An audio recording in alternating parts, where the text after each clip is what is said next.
All right, everyone, welcome back. Today we're going to deep dive into AI and how to actually get started with it. Because I feel like everyone's always talking about these complex algorithms and it's like, whoa, where do I even begin? But don't worry, this excerpt called Where to Start, a basic roadmap for an AI journey, is going to help us break it all down, like make it make sense. Yeah, this source is really cool because it starts off with this simple metaphor that anyone can understand. It says to think about AI as this big yellow sphere. Okay, a yellow sphere. And around the sphere is like a highway. And this highway is packed with all sorts of different algorithms. Okay, I'm kind of picturing it. So are the algorithms the cars on the highway? Yeah, you got it. They're like the vehicles, but they all have like different strengths and weaknesses, Some are like super fast, good for specific tasks, like the LLMs, those are like the sport cars. Oh yeah, the L11. And then some are more like heavy duty trucks, powerful, but maybe not as agile. So it's about knowing which vehicle to use, huh? Exactly. And the source is really big on starting slow. It's not about like jumping into the fastest lane right away. Right, right. It's more about finding your on ramp and getting comfortable with one algorithm at a time. So once we're ready to hit the AI road, where does this roadmap take us?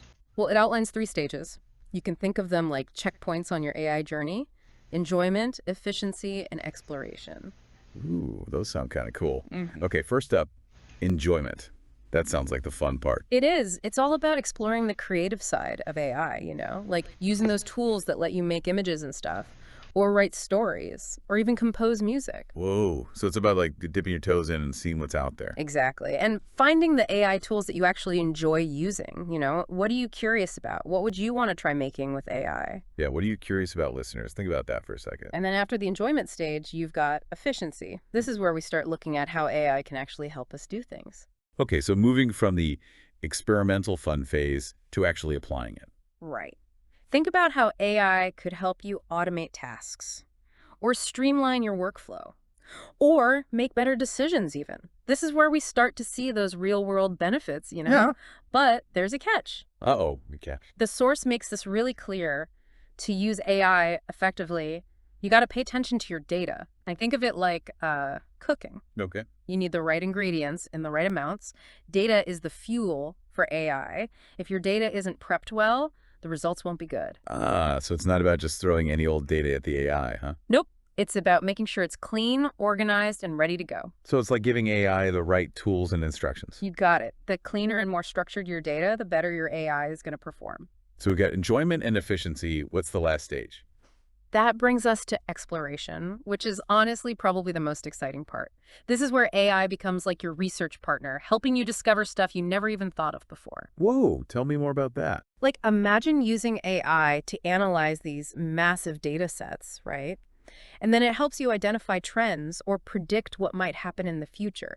That's the power of exploration, going beyond just the surface level. So it's like AI helps you see things in a whole new way. Yeah, exactly. Like using a new lens or something. And then once you reach this stage, you can take all that new knowledge and hop right back on that AI highway we were talking about. Ah, back on the highway. So it's like a constant cycle of learning. Yeah, exactly. You learn something new, then you use that to explore something else, then you learn something else. I'm starting to see how these three stages, enjoyment, efficiency, exploration, all connect. They totally do. And the source is really good at explaining how that all works. Like, starting with what you enjoy can actually lead you to figure out how to use AI in a more practical way. And then that opens up a whole new path to this deeper exploration. So it's like a journey.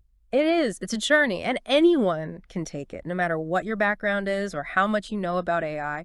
I love that. So we've talked about these three stages and how they kind of flow together, but I want to know, what are some real world examples? Like, how are people actually using AI in these different stages? Oh, there are so many examples, and that's what we're going to dig into after a quick break.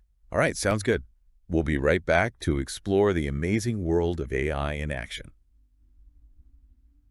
And we're back. We're just talking about the three stages of an AI journey: enjoyment, efficiency, and exploration.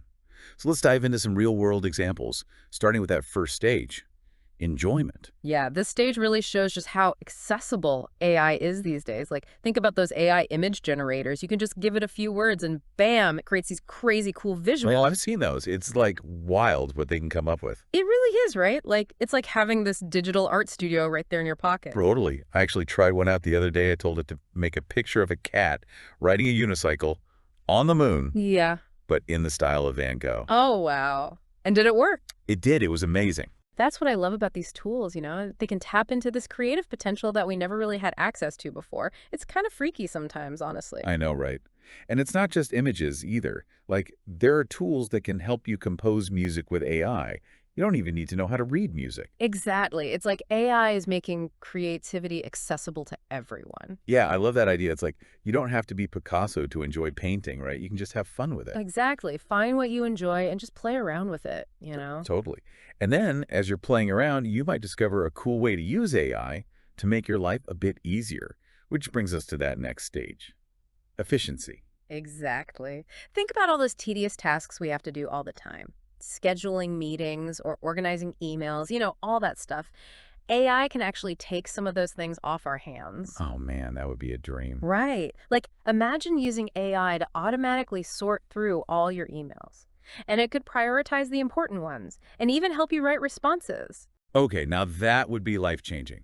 Seriously, I feel like I live in my inbox half the time. Right. But that's just one example. AI can do so much more, like helping you analyze data or create reports or even generate presentations. Wow.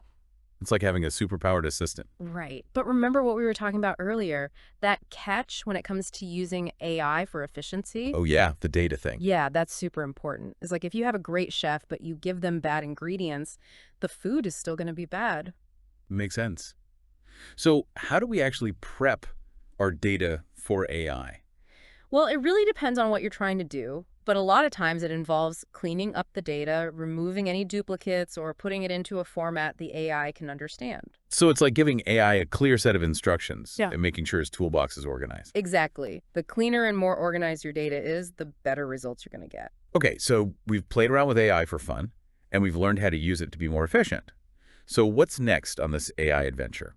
That brings us to the final stage, exploration. And I think it's the most exciting one, honestly.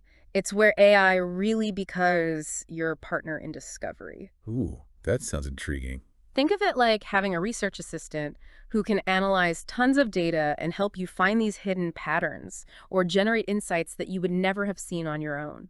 So like AI helps you see things from a whole new perspective. Yeah, exactly. Like scientists are using AI to analyze data from telescopes and they're discovering new planets and galaxies. It's amazing. That's crazy. It sounds like AI is pushing the boundaries of knowledge in all sorts of fields. It really is. And the cool thing is, it's often a collaboration between humans and AI.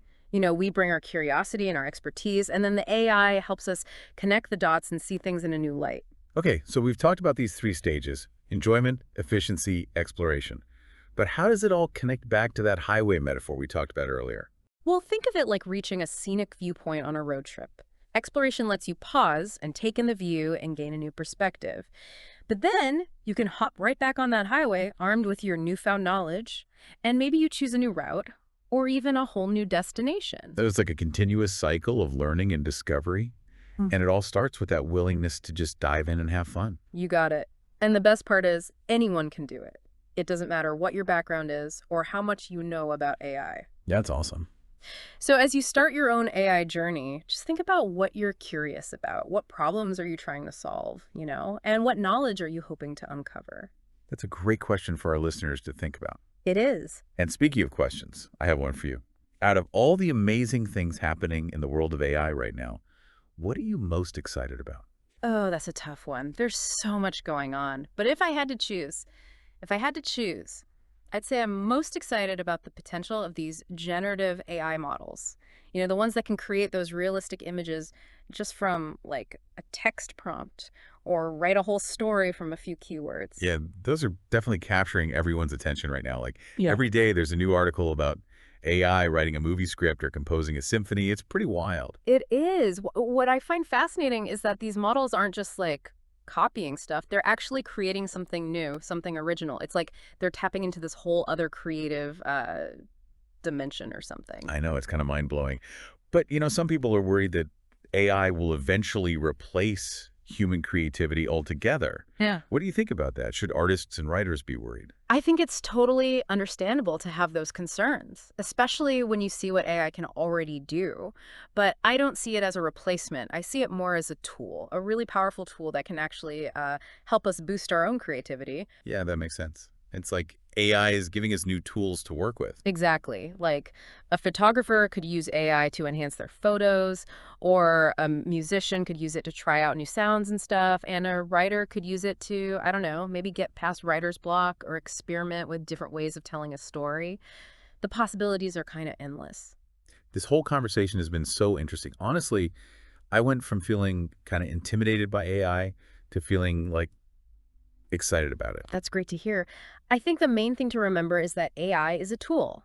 And like any tool, it's all about how we choose to use it. We can be afraid of it, or we can embrace it and use it to make our lives better, more efficient, and yeah, more creative. Totally. And this roadmap we've been talking about, enjoyment, efficiency, exploration, it gives us a good way to start exploring all of that. Yeah. Yeah, start with what interests you.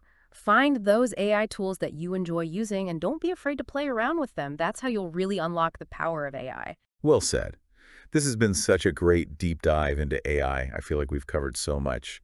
From those basic algorithms to how AI can help us be more creative and just live better lives overall. It's been fun. And a huge thank you to all our listeners for joining us on this AI adventure. We hope you learned something new and feel inspired to start your own AI journey. Remember, anyone can do it. That's right. So until next time, keep exploring and keep learning.